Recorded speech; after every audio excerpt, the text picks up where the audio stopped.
Shalom Adonai para todos. Shalom significa paz, mas muitas vezes tem outros significados como força, né? Tenha coragem, estamos aí juntos, vamos vencer, porque temos que realmente sermos otimistas, porque Deus, para o nosso Deus, não existe nada difícil, não existe nada impossível. Ele faz cessar a guerra até os fins do mundo, diz no Salmo 46. E eu começo falando de guerra porque o vídeo de hoje eu queria comentar um pouco sobre esse conflito entre árabes e judeus. Na verdade, entre palestinos e judeus. Conflito bem antigo, desde lá do tempo de Abraão, quando teve um filho com uma escrava, e ali, na casa de Abraão, um grande homem de Deus, começou a surgir esse conflito. O filho da escrava, Abraão com Agar, não poderia conviver com o filho da livre, que era Sara, cujo nome do filho era Isaac, o filho da promessa, o filho de Abraão. Eu quero dizer que Jerusalém nunca foi capital do Estado árabe. Quem fundou Jerusalém? O rei Davi. Deus deu a Davi a cidade de Jerusalém. É chamada cidade de Davi. Eu vejo Davi falando aqui em 2 Crônicas, na folha do ouro, né? 1 Crônicas, leia comigo, 1 Crônicas, capítulo 28. Aqui é só Bíblia, não tem livros para me orientar, é só a palavra do Eterno. O maior tratado que Deus fez com o homem, palavra do nosso Deus, palavra do Eterno Deus. Precisamos de óculos, tá vendo? 1 Crônicas, capítulo 28, quando Davi apresenta a Salomão como seu sucessor, ele começa a chamar ali os príncipes, os grandes, todos eles, os cabeças das tribos, eram 12 tribos, para estarem ali em Jerusalém, para ir apresentar a todo o povo, juntamente com esses príncipes, capitães de 1000, de 100, administradores de toda a fazenda de Israel. Ele pôs-se ali de pé diante daquelas pessoas e disse assim: ouvi-me, irmãos meus, está no versículo 2, povo meu, era meu propósito de coração edificar uma casa de repouso para a arca da aliança do Senhor e para o estrado dos pés do nosso Deus. E eu tinha feito o preparo para edificar. Porém, Deus me disse: não edificarás casa ao meu nome, porque és homem de guerra e derramaste muito sangue. O sangue aqui que Deus referia-se ao que Davi tinha derramado, não era nem um sangue derramado nas batalhas, porque ele estava se defendendo. O sangue derramado na legítima defesa, ele estava, na minha opinião, isento de culpa, porque em legítima defesa não tem como incriminar uma pessoa que está defendendo a sua nação. Mas Davi ele cometeu ele derramou sangue porque ele matou, ou por ordem dele, morreu uma pessoa inocente. Todos conhecemos a história da vida de Davi, em que ele caiu no pecado de adultério, e para que o homem da mulher com que ele se deitou não soubesse, Davi fez com que esse homem perecesse na batalha. Isso foi uma coisa que fez mal aos olhos, foi mal, melhor dizendo, aos olhos do Senhor. O Senhor, então Deus de Israel, no versículo 4 diz: me escolheu de toda a casa de meu pai, para que eternamente fosse eu rei sobre todo Israel. Ele continua dizendo que Judá escolheu por príncipe a casa de meu pai, na casa de Judá, entre os filhos de meu pai, se agradou de mim, para me fazer rei sobre todo Israel. E de todos os meus filhos, porque muitos filhos me deu o Senhor, escolheu ele a Salomão, para se assentar no trono do reino do Senhor de Israel. No versículo 7, estabelecerei o seu reino para sempre, se perseverar ele em cumprir os meus mandamentos e os meus juízos, como até ao dia de hoje. Agora, pois, perante todo Israel, a congregação do Senhor, e perante o nosso Deus, que me ouve, eu vos digo: guardai todos os mandamentos do Senhor vosso Deus e empenhai-vos por eles, para que possuais esta boa terra e deixeis como herança a vossos filhos para sempre. Ele se dirigiu agora a Salomão e disse: tu, meu filho Salomão, conhece o Deus de teu pai e serve-o de coração íntegro e alma voluntária, porque o Senhor esquadrinha todos os corações e penetra todos os desígnios do pensamento. Se o buscares, ele deixará achar-se por ti. Se o deixares, ele te rejeitará para sempre. Agora, pois, atende a tudo porque o Senhor te escolheu para edificares casa para o santuário. Sê forte e faze a obra. Davi fundou a cidade de Jerusalém. Agora, Davi,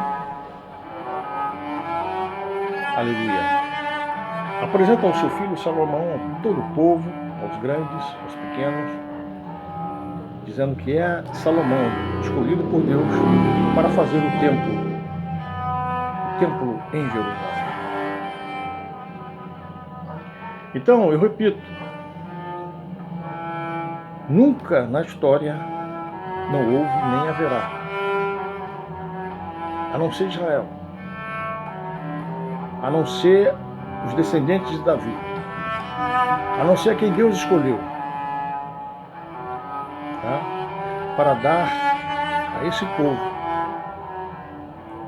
a capital de Israel, Jerusalém. Então Jerusalém foi separada por Deus para Davi, para o povo de Israel, para o povo judeu.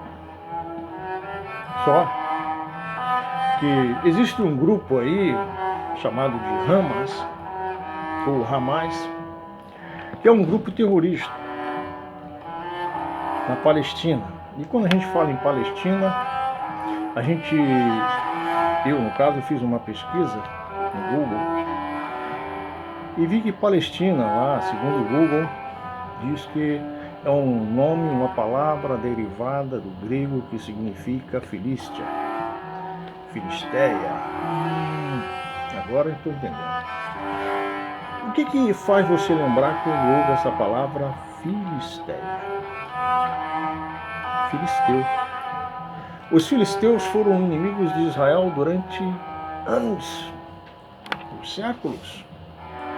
Se não me engano, antes de Cristo, no século 7, Era um grupo de pessoas que vieram da Grécia e começaram a colonizar ali a em Gaza, melhor dizendo, e ali eles começaram a procriar e aconteceu que surgiu esse povo, os filisteus, que você conhece a história, foi um povo, se eu não me engano, o primeiro povo a desafiar Davi.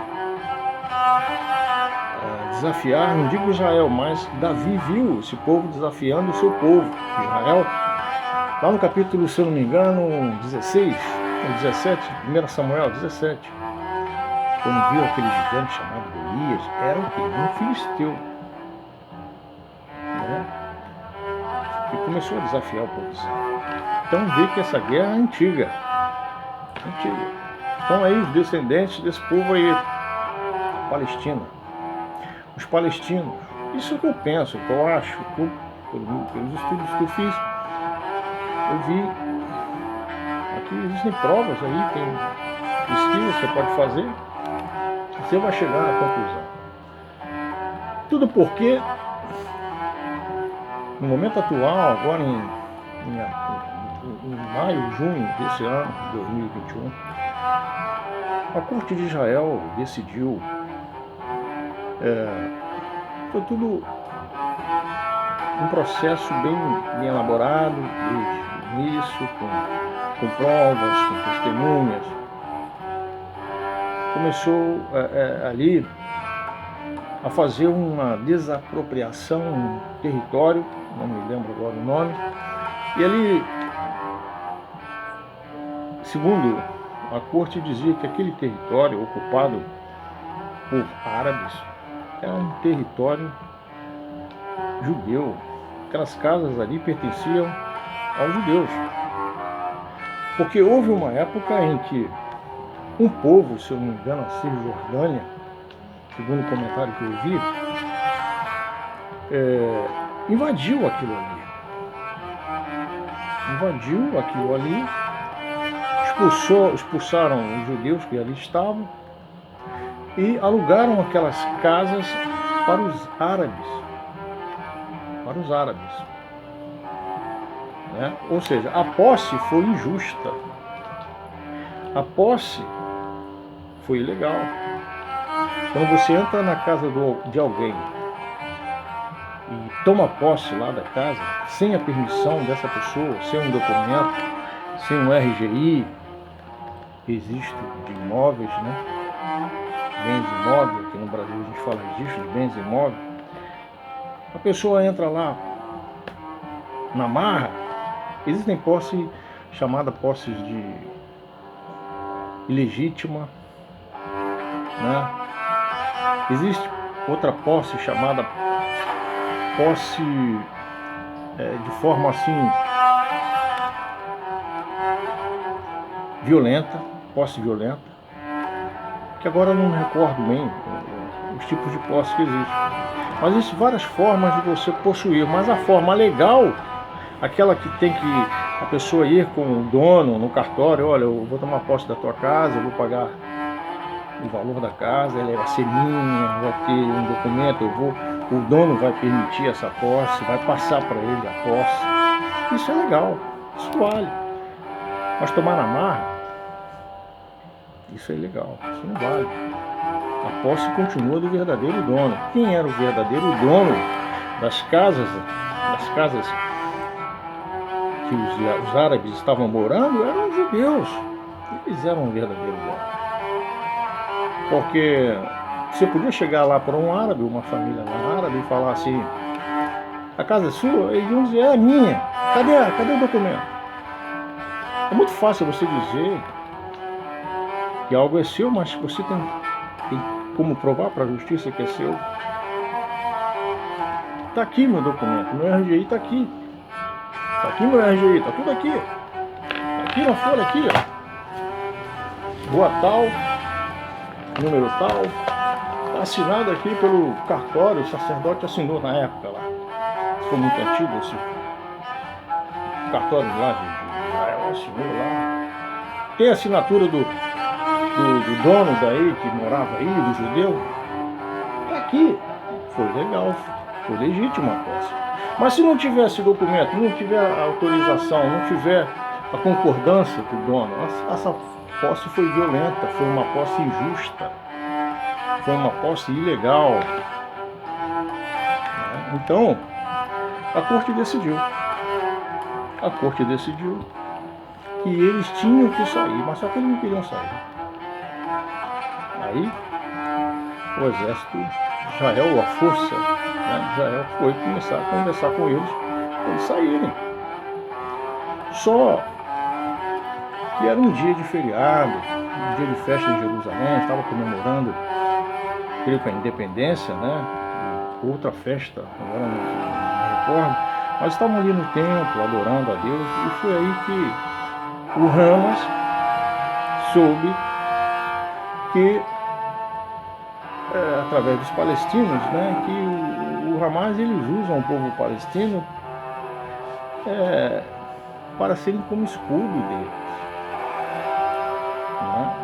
Então, o Hamas soube que o povo de Israel o exército de Israel estava em conflito com os palestinos jogando pedra, enquanto o judeu lá estava orando, estava buscando ou rezando, a pedra vinha, as pedradas, né? Uma manifestação muito forte contra essa decisão da corte israelense, a Suprema Corte de Israel. Né?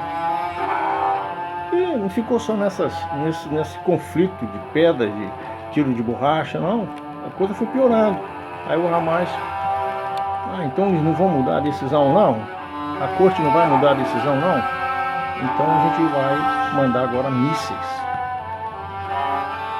E o grupo terrorista, quando manda mísseis, o Hamas não é um país, é um grupo terrorista. Um país, quando manda mísseis, ele avisa: olha, eu vou mandar mísseis em tal lugar, evacue, tirem as pessoas civis, os idosos, as crianças, porque eu vou bombardear ele.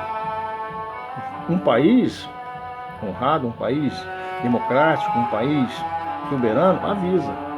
Mas o Hamas é um grupo terrorista, eles nem avisam. Eles estão aí, estão pouco se importando se vai morrer um civil ou não. Então eles começam a mandar mísseis e mísseis e mísseis para acabar com Israel. Mais de 2.000 mísseis mandando em direção a Israel. Morreram civis, né, pessoas inocentes, e eles continuavam mandando. Não fosse a tecnologia que Israel tem, o Domo de Ferro é uma tecnologia que, quando vem um míssil lá do Hamas em direção a Israel, esse Domo de Ferro lança também outro míssil para destruir o míssil do Hamas no ar, no céu. Né? Mas o perigo de cair destroço, mesmo assim, na cabeça de um civil é grande. Então é recomendado até os civis ficarem dentro de casa, um lugar bem protegido. Existem lugares até mais protegidos, mais assim, preparados para esse tipo de coisa. E a negociação com o terrorista é complicado, né? É complicado. Só que existe uma promessa que Deus dera a Davi e aos seus descendentes Jerusalém para ser sua cidade eterna. Então eu fico assim pensando, poxa, o território árabe é imenso. Eu vi no mapa não faz muito tempo o país de Israel. Olha, eu vi vários países enormes em volta de Israel. Israel só tem 0,92% de território. Daquele território todo, só menos de 1% pertence a Israel. Então é uma coisa que não dá para entender. Os caras têm muita terra, os caras árabes têm muito petróleo e ainda querem meter a mão nesse pouquinho que Israel tem menos de 1% de terra. Quanta assim, qual a palavra melhor para se falar? Falta de reconhecimento. Eles são irmãos do mesmo pai, Abraão, são sementes de Abraão. Mas um é ganancioso, um é revoltado, um quer morte a todo custo, enquanto que o outro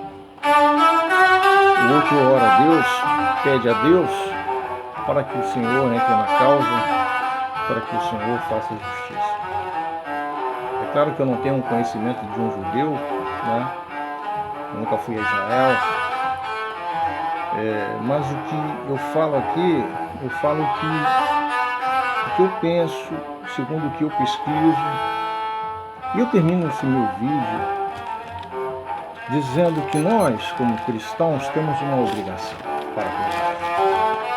Não pelo fato de Jesus ser judeu, Paulo ser de judeu da tribo de Benjamim, os discípulos também serem judeus. Nós temos sim algo em comum, cristãos com Israel. Todos os dias eu oro por Israel para que haja paz em Jerusalém. Por quê? Porque é um mandamento. Se você não sabe, você fique sabendo nesse vídeo que é um mandamento orar por Israel. E eu quero que você já decore. Qual o salmo, pergunto a você, que diz que nós temos que orar por Israel? E aí? Me responda, qual é o salmo? Salmo 122, versículo 6. Termino meu vídeo pedindo para que você faça essa reflexão no Salmo 122, versículo 6. Orai, uma ordem, um mandamento, pela paz de Jerusalém. Sejam prósperos os que te amam.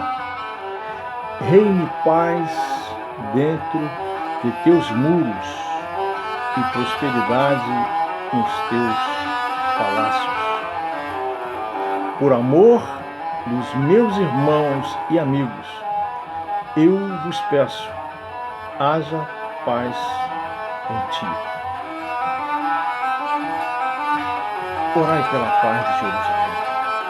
Quando Deus chama Abraão, Deus fala assim: Abraão, em ti serão benditas todas as nações da terra. Através de Abraão, nós conhecemos o verdadeiro, eterno e único Deus. E Deus nos abençoe. E eu agradeço essa oportunidade que você me dá. Curtam nossos vídeos e compartilhe, divulgue. Amém? Deus nos abençoe.